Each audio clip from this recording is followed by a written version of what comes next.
Students, এখন আমি তোমাদের সামনে বিকম ফোর্থ সেমিস্টারের সাবজেক্ট ট্যাক্সেশন 1 এই সাবজেক্টে, ঠিক আছে, রেসিডেন্সিয়াল স্ট্যাটাস এবং ইনসিডেন্স অফ ট্যাক্স বলে একটা চ্যাপ্টার আছে, যেটা তোমরা কস্টিং এবং ট্যাক্সেশন তোমরা ক্লাস 11-12 এ ছিল, তাহলে এই চ্যাপ্টারটা তোমাদের অনেকটাই নলেজ আছে, ম্যাক্সিমামটাই নলেজ আছে। তো এই রেসিডেন্সিয়াল স্ট্যাটাস এবং ইনসিডেন্স অফ ট্যাক্স যে চ্যাপ্টারটা আছে, এই চ্যাপ্টারটার ডেমো লেকচার লিংক এই ভিডিও ডেসক্রিপশন বক্সে দিয়ে দেবো, ঠিক আছে, এই ভিডিও ডেসক্রিপশন বক্সে দিয়ে দেবো, ডেমো লেকচার লিংক এই ভিডিও ডেসক্রিপশন বক্সে দিয়ে দেবো। আমি বলে দিচ্ছি, রেসিডেন্সিয়াল স্ট্যাটাসের উপর আমরা 7টা ক্লাস করেছি, আমাদের কোচিংয়ে 7টা ক্লাস করেছি, তার মধ্যে 3টে ক্লাস তোমাদের জন্য প্রোভাইড করে দিচ্ছি, 1, 2, 3। এবার রইল বাকি ইনসিডেন্স অফ ট্যাক্স।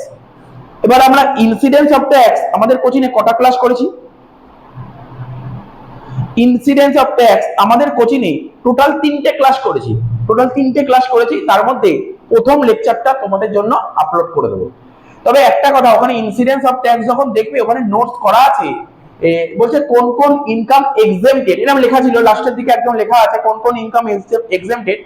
ওখানে লেখা ছিল ডিভিডেন্ড এক্সেম্পটেড ইনকাম, ঠিক আছে। আমি তোমাদের বলে দিচ্ছি, বর্তমানে কারেন্ট যে রুল হয়েছে সেখানে বলছে ডিভিডেন্ড হচ্ছে এমন এক ধরনের ইনকাম এর উপর ট্যাক্স দিতে হয়, তার ডিভিডেন্ড হচ্ছে ট্যাক্সেবল ইনকাম।